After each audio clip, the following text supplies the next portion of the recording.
It is late at night when James and William are digging a grave for Alicia. William holds her for some time before they bury her. He still has hope that she will return from the dead, as they all did. They investigate the murder site in the morning and find her bag alongside a bloodied scalpel. There is also a second pair of footprints that seem too big to be a woman's. Hence, James deduces that Hasten is not the murderer even though she was the one Alicia came to meet. Back at James's house, Phil knocks on the door covered in Alicia's blood. Sarah lets him in and allows him to clean himself. After changing, Phil leaves his dirty clothes inside the laundry basket. Since Phil's duty is fulfilled, he is expected to return to where he came from. However, he decides to stay until everything ends. In the lake house, everyone is told about Alicia's death. They feel awful for her and are scared the same thing will happen to them. Moreover, she was the key to finding out the truth about their existence, which is now gone forever. Kirsty has discovered the address of her former best friend Vicky. Now that she can die at any moment, she wants to know the truth about how she died years ago. She and Charlie go to talk to Vicky, who now owns a real estate business. Alicia doesn't want to scare her, so she sends Charlie to talk to her.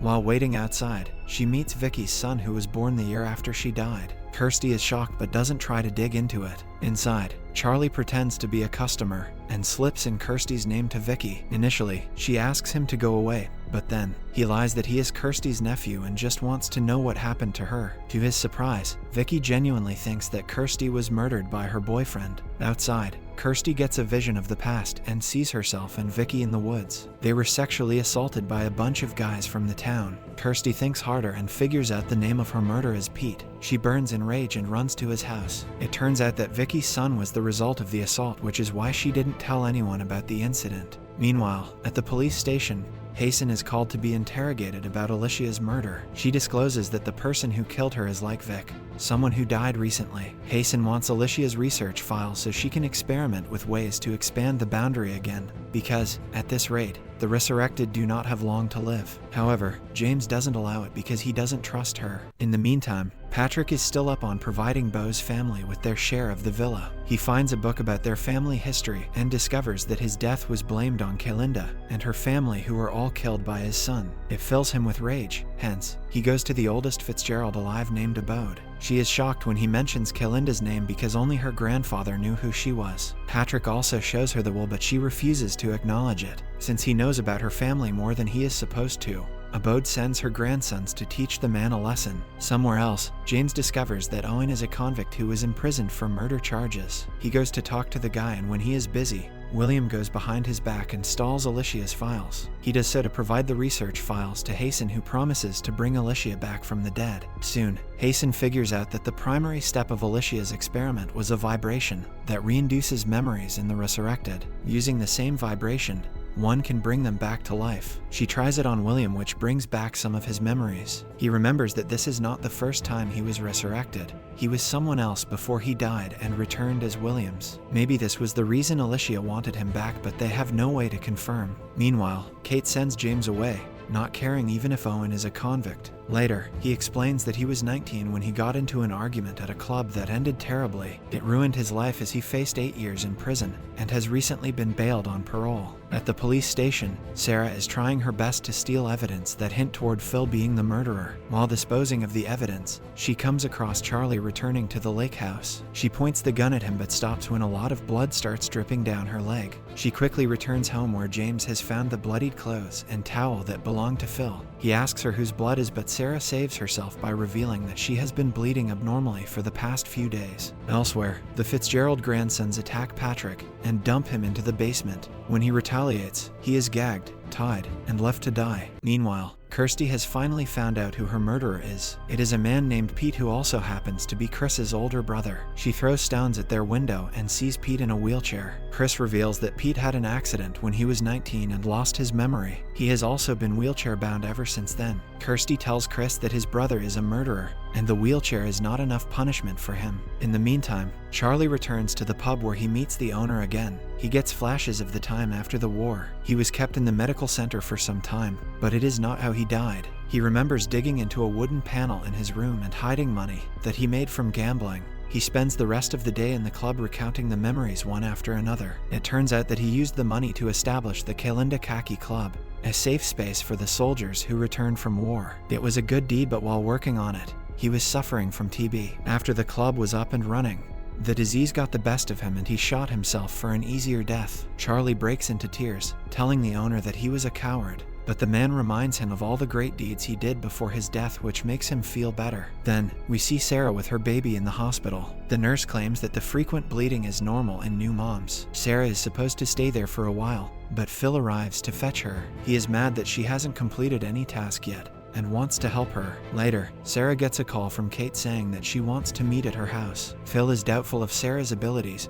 but she promises to get the job done this time. A while later, Kate arrives and asks Sarah to tell her everything about her death. Sarah reveals that Kate wanted to be killed an easy death before cancer takes her, but it didn't happen. As they chat, Sarah secretly holds the gun, but they are interrupted by James. After several hours of Patrick's imprisonment, a boat is told about him. Even though he is a trouble for their family, she rushes to his help. She gives him new clothes and inquires how he knows so much about their family history. Patrick doesn't reveal his true identity, but he tells her everything about his and Kaylinda's death. The Fitzgerald family history is one of shame, and Abode has a chance to change that by giving Beau's family their share of the estate. She gives it a thought because it is her only way of salvation. In the meantime, Kirsty finds Pete in the streets and attacks him. The man is pitiful and not the person he was when she last met him. She tells him that he is a rapist and a murderer, shocking Pete to his core. After pouring all her frustration, she leaves him near the river and walks away. Later that day, she returns to the lake house and is attacked by Phil, who had been hiding inside. Chris fights the guy in an attempt to help her, but it hardly works. Fortunately for them,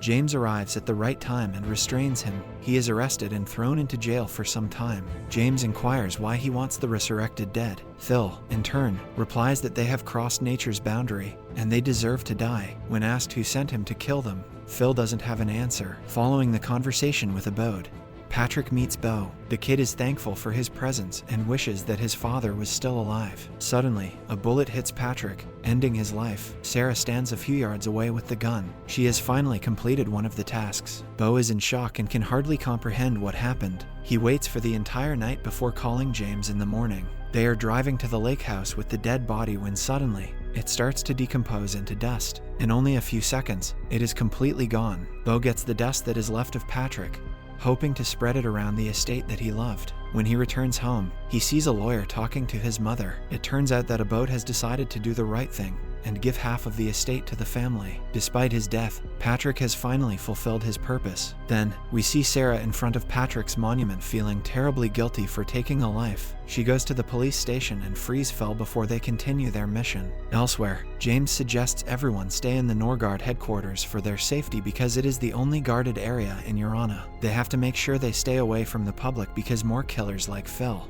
and Vic might be pursuing them. In the following scene, Hasten receives them and brings them to the lab. William is already there and his fingers are starting to regenerate. This means that Hasten is ready to bring Alicia back from the dead. James returns to the police station to see Phil missing. He calls Sarah, finally realizing that she is Phil's accomplice. Sarah apologizes, begging him to forgive her. James, in turn, loses his stance and wishes that she should have died while giving birth. Sarah breaks into tears, but it doesn't stop her from helping Phil. Meanwhile, Hasten and William are getting ready to perform the initial experiment again. They prepare equipment and go to the cemetery to set it up. The others decide it will be safer if they stay in the headquarters. A while later, Phil and Sarah arrive and barge into the supposedly secured headquarters. Kate, Charlie, and Kirsty register that Sarah is with Phil and run away through the back door. Charlie is shot in the shoulder, but Kate helps him into a van before they drive to the cemetery. Phil and Sarah follow shortly behind. Simultaneously, Hasten and William start the experiment and wait for it to work. They are interrupted when the others arrive in a hurry, revealing that they are being chased. William attacks Phil, furious at him for killing Alicia. Kate tries running away through the fence, but it turns out the boundary has shrunk even further. Sarah eventually gets to her, but James comes in between them before Kate is shot. Suddenly, Phil arrives and starts choking James. Now, Sarah has a clear shot at Kate and can finally complete her task. However, she surprises everyone by shooting Phil instead. He, in turn, shoots her and both of them die in the incident. Sarah's death is a shock for both Kate